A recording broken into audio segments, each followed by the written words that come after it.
Baik, bismillahirrahmanirrahim. Assalamualaikum warahmatullahi wabarakatuh. Alhamdulillahirabbil alamin.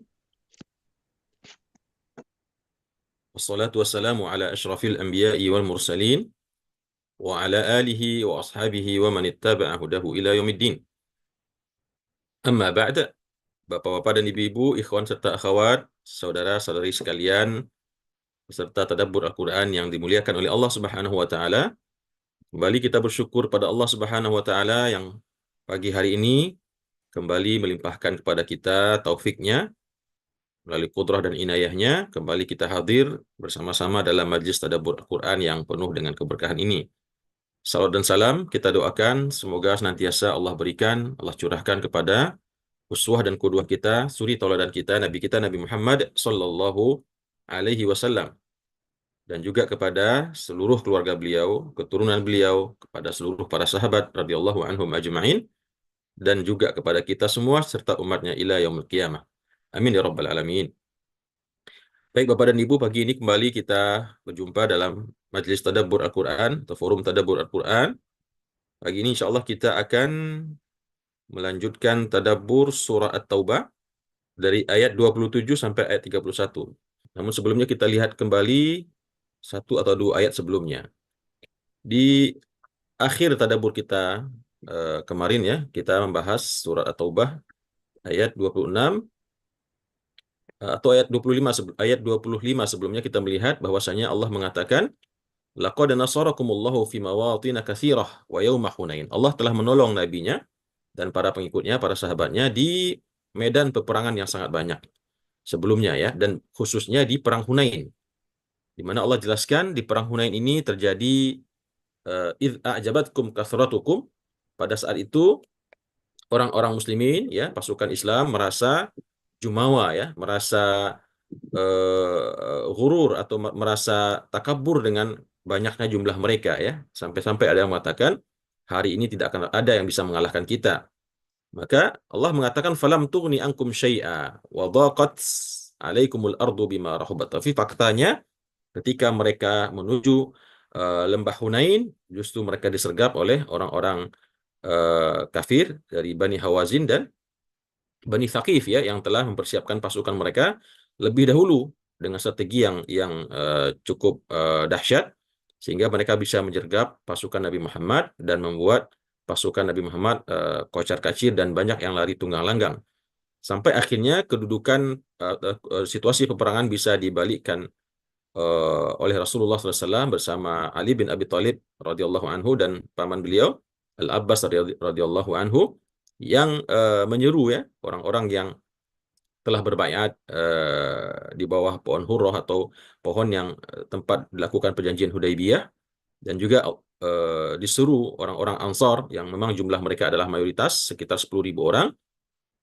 Maka lalu akhirnya pasukan kembali tersusun dan Allah pun juga turunkan sejumlah bantuan dari bala tentara malaikat ya, sekitar 3.000 orang. Makanya Allah mengatakan tsumma anzalallahu sakinatahu ala rasulih. Allah turunkan ketenangan kepada rasulnya wa alal mu'minin, dan kepada orang-orang yang beriman. Wa anzala junudan lam tarauha, dan Allah turunkan tentara-tentara dari kalangan malaikat yang lam tarauha, kalian tidak bisa melihatnya. Wa adzabal ladzina kafaru, dan kemudian Allah azab orang-orang yang kafir, orang-orang musyrikin tersebut dengan mereka mengalami kekalahan ya, dan akhirnya mereka dihinakan, sebagian yang ada yang dibunuh, ditangkap, ditawan oleh pasukan umat Islam. Wa dzalika jazaa'ul kafirin, dan yang demikian itu adalah pembalasan kepada orang-orang yang kafir ya. Kemarin sudah kita jelaskan cukup lengkap tentang kejadian-kejadian yang terdapat dalam perang Hunain ini, termasuk bagaimana Rasulullah SAW membagi-bagikan harta rampasan perang hampir semuanya kepada orang-orang yang ikut perang bersama beliau dari kalangan penduduk Mekah yang baru saja masuk Islam ya, setelah terjadi Fathu Makkah, yang akhirnya membuat para sahabat yang berasal dari kaum Ansar yang datang dari Madinah dan jumlah mereka mayoritas berkecil hati dan merajuk serta memboikot Rasulullah SAW, tidak berbicara dengan Rasulullah SAW, sampai akhirnya mereka dipanggil oleh Rasulullah, dan Rasulullah menyatakan bahwasanya meskipun orang-orang Makkah tersebut kembali ke rumahnya membawa harta rampasan perang, ya, peternak, emas, perak, maka sesungguhnya orang-orang Ansor akan kembali ke Madinah bersama Rasulullah Shallallahu Alaihi Wasallam, dan itu adalah karunia Allah yang tiada bandingannya yang Allah berikan kepada kaum Ansor, yaitu dibersamai senantiasa oleh Rasulullah Shallallahu Alaihi Wasallam. Kemudian di ayat selanjutnya, Bapak dan Ibu rahimakumullah, di ayat yang 27 ya, masih kelanjutan daripada cerita yang kemarin tentang eh, apa yang terjadi pada saat perang Hunain ya, di mana Allah menutup ayat yang 26 dengan mengatakan wadzalika jazaul kafirin.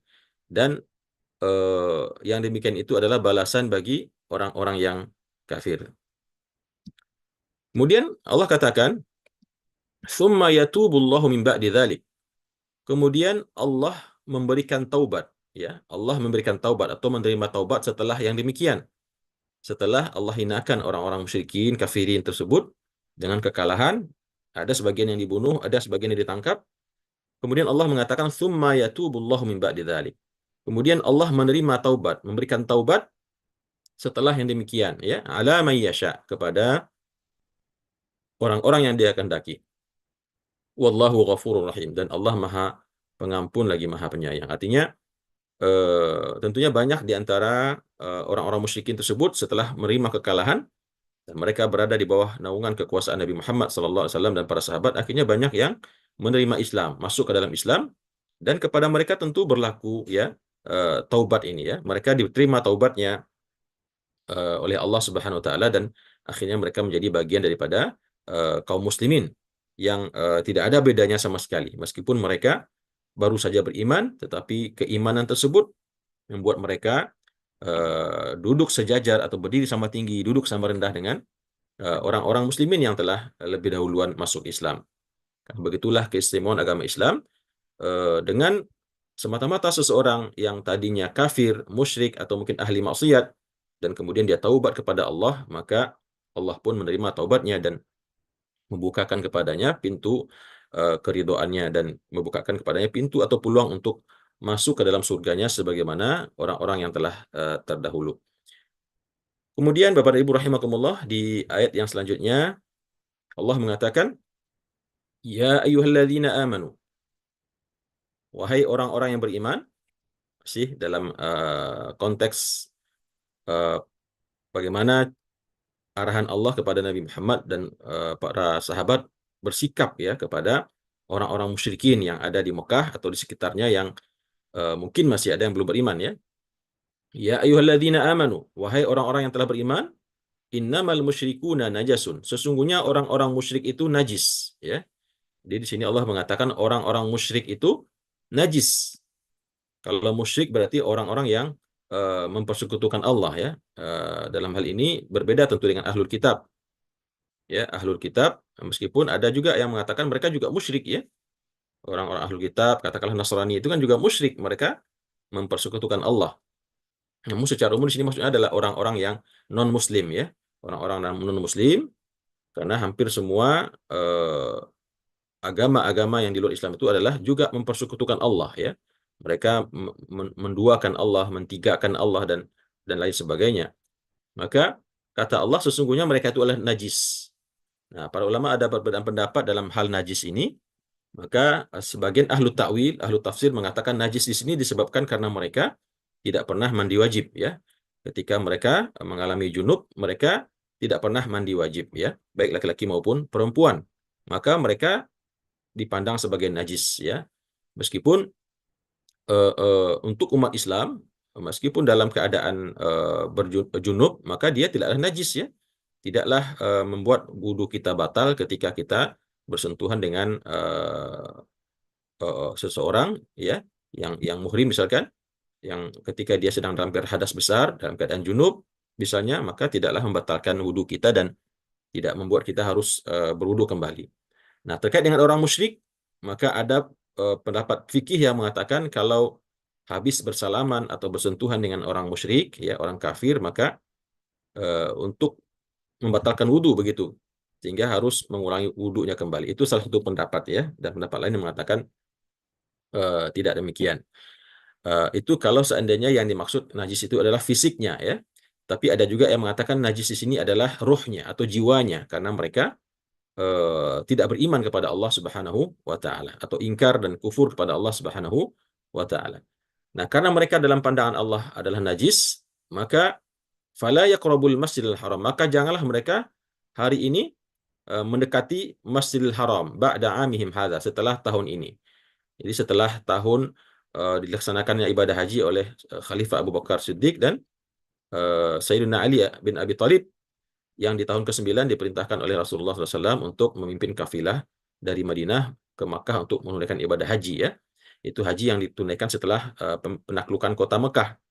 Dan kemudian Ali bin Abi Thalib radhiyallahu anhu diperintahkan oleh Rasulullah menemani Abu Bakar Siddiq radhiyallahu anhu dan membawa bersama beliau sejumlah ayat daripada surat At-Taubah yang sudah kita tadabbur kemarin, yang intinya memaklumatkan, mengumumkan kepada orang-orang kafir peperangan total, ya, peperangan total dan keberkuasaan umat Islam di atas mereka di kota Makkah dan seluruh areanya. Maka setelah itu tidak boleh lagi ada orang-orang musyrik yang mendekat ke Masjidil Haram, ya. Nah, terkait dengan kalimat Masjidil Haram di sini, Bapak dan Ibu, ada yang mengartikan Masjidil Haram itu adalah masjid Ka'bah itu sendiri, dan ada yang mengartikan, dan ini pendapat jumhur yang lebih luas dan ini dipraktekkan sampai hari ini, yang dimaksud dengan Masjidil Haram di sini adalah seluruh tanah haram, bukan saja Ka'bahnya, tetapi seluruh batasan-batasan tanah haram, ya, yang ada di sekitar Mekah itu. Makanya kalau kita pergi haji atau pergi umroh, ketika kita berangkat dari Jeddah menuju Makkah, kita akan melihat rambu-rambu. Jika non-muslim belok kanan, begitu. Artinya ketika sudah mau masuk perbatasan tanah haram, maka ada rambu-rambu, kalau non-muslim belok kanan, keluar menuju jalan yang lain, melingkar begitu. Sedangkan kalau muslim boleh lanjut masuk ke tanah haram. Nah, itulah sebabnya kenapa tanah haram itu tidak boleh lagi dimasuki oleh orang-orang kafir. Fala yaqrabul Masjidil Haram ba'da amihim hadza. Adapun kalau kita mendengar ada isu, ada cerita atau mungkin bahkan ada videonya tentang sudah adanya orang-orang non-muslim yang masuk ke Madinah, bahkan dekat dengan Masjid Nabawi, ya, menurut sebagian ulama memang ada perbedaan atau khilaf ulama tentang status tanah haramnya Masjid Nabawi, ya. Kalau yang sepakat itu katanya yang disepakati keharamannya itu cuma tanah haram di Mekah, yang sekitar Masjidil Haram, sedangkan tanah haram sekitar Masjid Nabawi tidak ada, katanya begitu, kesepakatan ulama yang mengharamkan. Tanahnya tetap tanah haram, tapi tidak ada dalil yang kuat yang mengharamkan orang-orang non-muslim untuk mendekat ke sana. Wallahu a'lam, ya. Fala yaqrabul Masjidil Haram ba'da 'amihim hadza. Janganlah mereka mendekati Masjidil Haram atau tanah suci Mekah dengan batasan-batasan tanah haramnya itu setelah tahunnya ini, ya, setelah tahun mereka ini, setelah tahun ke-9 dan seterusnya sampai hari ini. Wa in khiftum 'ailatan, dan jika kalian merasa takut akan kemiskinan, ya, maksudnya di sini kenapa kalau takut kemiskinan? Kalau seandainya, jadi ketika ada perintah untuk melarang orang-orang musyrikin masuk ke dalam kota Mekah, Bapak dan Ibu, mendekat ke Masjidil Haram, sebagian sahabat ditimpa rasa khawatir, ya, ditimpa rasa takut. Orang-orang yang telah masuk Islam dari penduduk Mekah tersebut merasa khawatir kalau seandainya Masjidil Haram menjadi sepi, ya. Karena selama ini memang yang membawa perniagaan, yang membawa perdagangan itu memang orang-orang musyrikin itu. Mereka yang meramaikan Masjidil Haram, mereka yang mendatangkan uang, ya, mereka yang menjadi sumber ma'isyah, sumber rezeki bagi penduduk Makkah. Nah, sekarang kalau seandainya mereka dihalang-halangi, tidak boleh atau diharamkan masuk ke Masjidil Haram, lalu bagaimana dengan perekonomian mereka, begitu? Maka di sini Allah mengatakan, fa in khiftum ailatan, kalau seandainya kalian takut akan menderita kemiskinan, mengalami kemiskinan, fasaufa yughnikumullahu min fadli. Maka kelak, ya, Allah akan memberikan kekayaan kepada kalian dari karunia-Nya. Maka kelak kalian akan dikayakan oleh Allah dari karunia-Nya. Insya'a, kalau Dia menghendaki, ya. Jadi kalau Allah menghendaki, kalian akan dijadikan kaya. Nah, di sini para ahlu ta'wil menjelaskan maksud cara Allah memberikan kekayaan kepada orang-orang Mekah yang sudah beriman, yang khawatir dengan ketidakdatangan orang-orang musyrikin kembali ke Masjidil Haram, yaitu melalui pengewajiban orang-orang musyrikin tersebut jika ingin berdomisili di sekitar Mekah tersebut atau di negeri kekuasaan umat Islam, maka mereka harus membayar jizyah, ya. Mereka membayar jizyah. Dan memang sebagian yang membayar jizyah boleh tinggal di sana. ya boleh tinggal di sana, dan atau budak-budak yang beragama non-Muslim yang menjadi budak daripada orang-orang Islam, maka dia juga dibolehkan tinggal di sana. Nah, itu ada dua golongan yang dikecualikan yang boleh tinggal di tanah haram tersebut: orang kafir yang membayar jizyah, atau budak daripada uh, umat Islam yang uh, mereka beragama non-Muslim.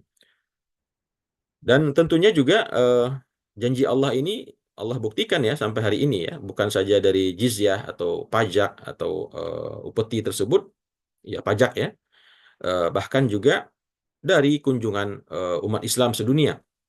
Yang hari ini kita lihat manusia berduyun-duyun datang ke tanah suci Mekah maupun Madinah sampai harus antri puluhan tahun ya. Dan jumlah orang-orang yang umroh setiap tahun semakin meningkat, dan tentunya membawa kepada kemakmuran ekonomi. Kita lihat bagaimana makmurnya kehidupan di Mekah ya. Makanan berlimpah ruah, buah-buahan berlimpah ruah. Hampir di sana kita tidak pernah merasakan kelaparan. Maka itulah yang Allah maksud di sini. Kalau seandainya kalian takut akan kemiskinan karena orang-orang musyrikin tidak lagi berada di sana, maka Allah akan kayakan kalian kelak dari karunia-Nya jika Allah menghendaki. Innallaha alimun hakim. Sesungguhnya Allah Maha mengetahui apa yang ada dalam hati kalian. Adanya rasa takut, adanya rasa khawatir kalau seandainya orang musyrikin tidak lagi ada di Mekah, kalian akan jatuh miskin. Dan juga Allah Hakim, Allah Maha bijaksana. Allah akan carikan gantinya ya, dengan Allah syariatkan jizyah tadi, dan juga Allah nanti akan perbanyak orang-orang yang berkunjung ke tanah suci tersebut untuk menunaikan ibadah haji dan ibadah umroh. Nah, di situ Bapak dan Ibu, eh, ayat-ayat yang berhubungan dengan penaklukan kota Mekah ya, peperangan terhadap eh, orang-orang yang tidak beriman kepada Allah dan Rasul-Nya, sepertinya berakhir sampai di situ ya. Atau satu ayat lagi barangkali ya, satu ayat lagi. Kemudian di ayat berikutnya Allah mengatakan, ya satu ayat lagi ya, Allah mengatakan, qatilul ladzina la yu'minuna billah. Perangilah ya. Ya, tadi sudah disuruh perang, sekarang Allah ulangi lagi, perangi lagi. Artinya Allah betul-betul telah menegaskan kepada nabinya dan kepada para sahabat kita dan juga umat Islam semuanya, qatilul ladzina la yu'minuna billah. Perangilah orang-orang yang tidak mau beriman dengan Allah, wala bil yaumil akhir, dan juga tidak beriman dengan hari akhir, wala yuharrimuna ma harramallah, dan tidak mau mengharamkan apa-apa yang diharamkan oleh Allah, wa rasuluhu, dan juga yang diharamkan oleh rasulnya, wala yadinuna dinal haq, dan tidak mau beragama dengan agama yang benar, yaitu agama Islam. Minal ladzina utul kitab, dari kalangan ahlul kitab, Yahudi dan Nasrani, hatta yu'tul jizyah. Jadi mencakup orang-orang musyrikin Bapak dan Ibu, dan juga mencakup orang-orang ahlul kitab dari kalangan Yahudi dan Nasrani. Perangilah orang-orang yang tidak mau beriman dengan Allah dan juga tidak mau beriman dengan hari akhir, wala yuharrimuna ma harramallahu wa rasuluh. Nah, untuk tiga golongan ini mencakup orang-orang musyrikin ya, tidak beriman dengan Allah, tidak beriman dengan hari akhir, dan tidak mau mengharamkan apa-apa yang telah diharamkan oleh Allah dan Rasulnya. Wala yadinuna dinal haq. Nah, kalau ini masuk kepada ahlul kitab ya, wala yadinuna dinal haq, dan mereka tidak mau beragama dengan agama yang benar, dengan agama yang lurus, yaitu Islam. Minal ladzina utul kitab, yaitu dari kalangan orang-orang yang telah diberikan Alkitab, ahlul kitab, Yahudi dan Nasrani. Perangi mereka terus secara totalitas sampai hatta yu'atul jizyah, sampai mereka memberi jizyah atau pajak. Kalau mereka bersedia memberi pajak, maka biarkan mereka hidup ya, biarkan mereka hidup, jangan dibunuh, biarkan mereka menikmati hidup di dunia ini, tapi wajib membayar jizyah ya, bulanankah, tahunankah, yang jelas itu diatur oleh khalifah atau amirul mukminin, pemimpin umat Islam.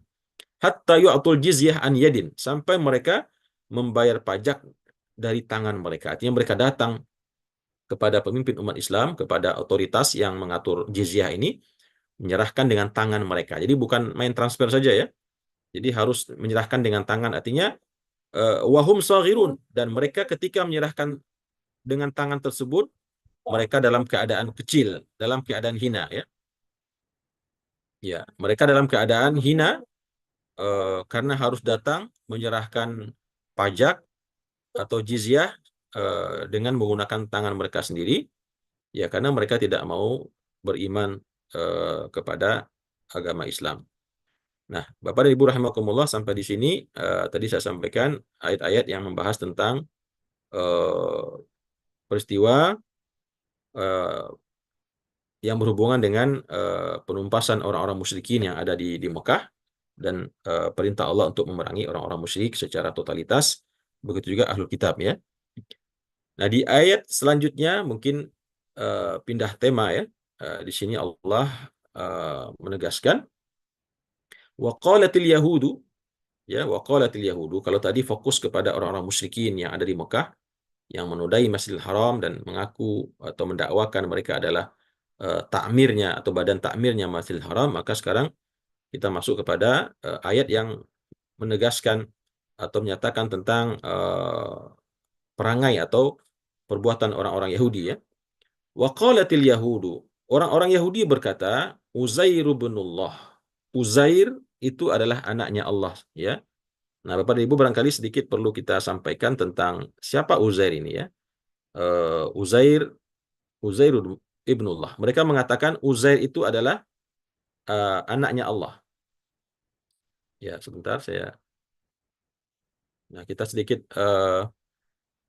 sebutkan ya tentang Uzair ini. Jadi orang-orang Yahudi mengatakan Uzair adalah anaknya Allah. Kenapa orang Yahudi mengatakan Uzair anaknya Allah? Sebagaimana orang-orang Nasrani mengatakan Isa adalah anaknya Allah. Jadi Uzair ini Bapak dan Ibu adalah seorang yang soleh, yang sebagian mengatakan beliau nabi ya, nabi di antara nabi-nabi yang ada pada umat atau bangsa Bani Israel.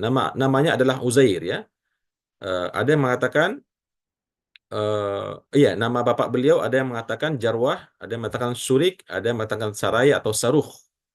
Bukan Saruh ya. Saruh di sini. Jadi ada yang mengatakan bapak beliau bernama Jarwah, jadi Uzair bin Jarwah gitu. Atau Uzair bin Surik, atau Uzair bin Saraya, atau Uzair bin Saruh. Jadi beliau berasal dari keturunan Alawiyin dan merupakan keturunan Bani Israel. Orang-orang Yahudi menyebut Uzair ini dengan nama Izra ya, Izra. Sedangkan orang-orang Yahudi Madinah menyebutnya dengan Uzair. Kemudian apakah beliau seorang nabi? Ibnu Abbas radhiyallahu anhu ya dalam sebuah riwayatnya beliau mengatakan saya tidak tahu apakah Uzair ini seorang nabi atau bukan. Tapi ahli tafsir Ibnu Katsir rahimahullah beliau mengatakan yang masyhur dari pendapat para ulama, para ahli sejarah, Uzair ini adalah seorang nabi dari kalangan nabi-nabi Bani Israel yang hidup di antara zaman Nabi Daud dan Sulaiman dan zamannya Zakaria Yahya. Kemudian juga dijelaskan bahwasanya Uzair ini adalah seorang yang nabi yang sangat soleh dan beliaulah penyelamat orang-orang Bani Israel ya ketika dahulu orang-orang Bani Israel ini telah melampaui batas, melanggar perintah Allah, melanggar kitab Taurat, kemudian Allah cabut dari mereka kitab Taurat tersebut, Allah angkat tabut itu ke langit ya, dan mereka dibuat lupa semuanya kitab Taurat tersebut dan mereka yang tadinya banyak yang hafal ya, dilupakan oleh Allah sehingga mereka berada dalam kegelapan ya, mereka berada dalam kesesatan sampai akhirnya datanglah Uzair ini yang kemudian memiliki kemampuan untuk mengingat kembali kitab Taurat tersebut setelah beliau bertahanus, berkhalwat, berdoa dengan seksama kepada Allah Subhanahu wa taala agar kitab Taurat kembali diberikan kepada orang-orang Bani Israel, maka Allah kabulkan permintaan Uzair ini dan Allah masukkan cahaya ke dalam tubuhnya, ke dalam mulutnya, dan kemudian seketika beliau kembali bisa menghafal kitab-kitab ayat-ayat Taurat dan kemudian menyampaikannya kepada orang-orang Bani Israel. Nah, tentunya ini suatu hal yang sangat istimewa dalam pandangan orang Bani Israel ya. Bagaimana seseorang dapat mengingat kembali, menghafal kembali kitab Taurat yang telah lama hilang, maka mereka akhirnya menganggap Uzair ini adalah anaknya Allah ya. Uzair adalah anaknya Allah, bahkan melebihi keyakinan mereka kepada Nabi Musa. Ya, nah disinilah kesesatan orang-orang Yahudi. Maka Allah katakan waqalatil yahudu Uzairu binullah. Berkata orang-orang Yahudi, Uzair itu adalah anaknya Allah. Jadi Uzair di sini seorang nabi ya, orang yang soleh. Nggak ada masalah dengan Uzairnya. Tapi yang masalah adalah orang-orang Yahudi menjadikan Uzair tersebut sebagai anaknya Allah.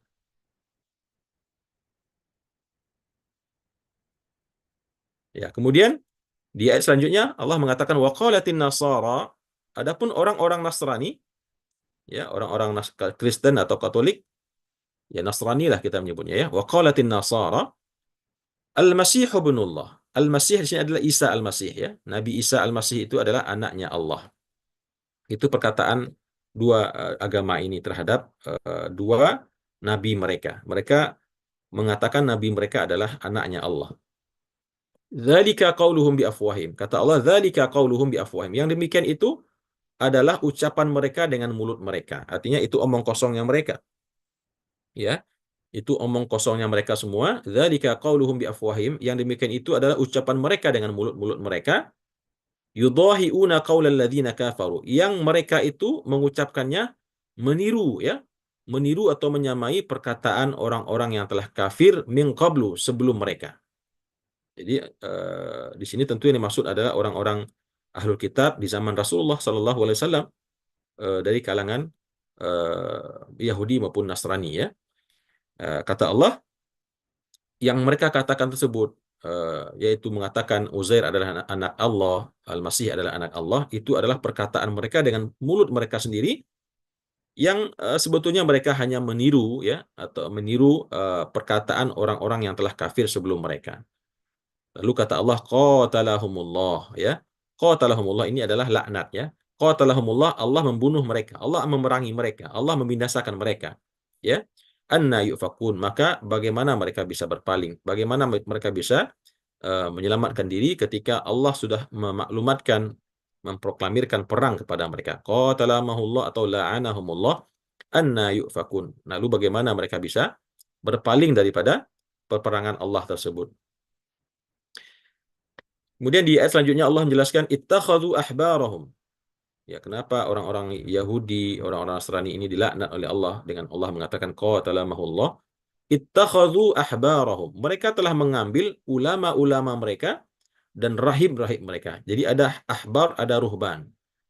Kalau ahbar, ada yang mengatakan itu adalah ahli-ahli pembaca kitabnya, ya, ahli-ahli kitab atau pembaca-pembaca kitabnya, qori-qorinya begitu. Sedangkan ruhban adalah rahib-rahib mereka, ustadz-ustadz mereka atau kiai-kiainya mereka. Ya. Apakah ittakhadhu ahbarahum wa ruhbanahum? Mereka telah mengambil ulama-ulama mereka dan rahib-rahib mereka, ya, sebagai Tuhan. Min dunillah, sebagai Tuhan selain daripada Allah. Ya. Wal Masih ibn Maryam.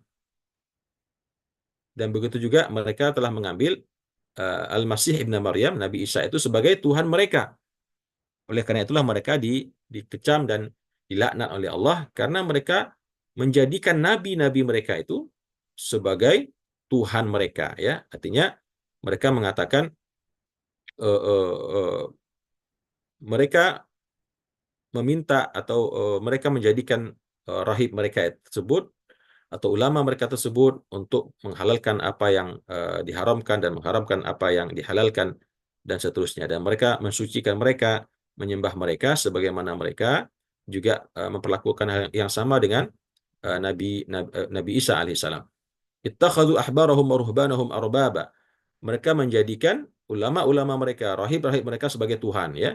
Min dunillah, selain daripada Allah, dan demikian juga mengambil Isa al-Masih sebagai Tuhan. Jadi Bapak dan Ibu, kita tidak boleh, ya, mendewakan guru, mendewakan atau terlalu mengistimewakan sampai ke level mentuhankan para ulama, para kiai, para ustadz, ya, yang sampai meyakini mereka memiliki kekuatan-kekuatan yang sepantasnya hanya diyakini kepada Allah Subhanahu wa taala. Ini juga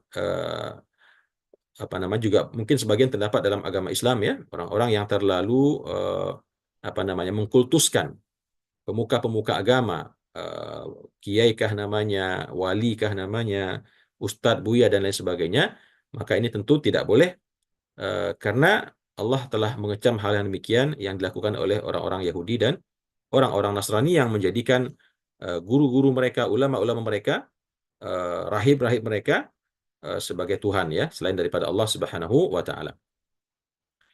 Wa ma umiru illa liya'budu ilahan wahida. Ya. Dan tidaklah mereka, kenapa Allah larang yang demikian? Dan tidaklah mereka diperintahkan untuk beribadah illa liya'budu ilahan wahida, kecuali hanya untuk menyembah Tuhan yang satu, yaitu Allah Subhanahu wa taala. La ilaha illahu, tidak ada Tuhan selain Dia. Subhanahu amma yusyrikun. Maha suci Dia, itu Allah, dari apa-apa yang mereka persekutukan, dari apa-apa yang mereka eh, syirikkan, begitu ya. Nah, Bapak dan Ibu rahimakumullah, demikian tadabbur kita pada pagi hari ini untuk pembahasan surat At-Taubah ayat 27 sampai ayat 31. Mudah-mudahan ada hikmah, ibrah, manfaat yang telah kita dapatkan dari penjelasan tadabbur ayat-ayat yang telah tadi kita sampaikan. Demikian Bapak dan Ibu, terima kasih atas perhatiannya dan mohon maaf atas kekurangan penyampaian dan salah khilaf ucapan dan perkataan. Aku qouli hadza wa astaghfirullah li wa lakum. Wassalamualaikum warahmatullahi wabarakatuh.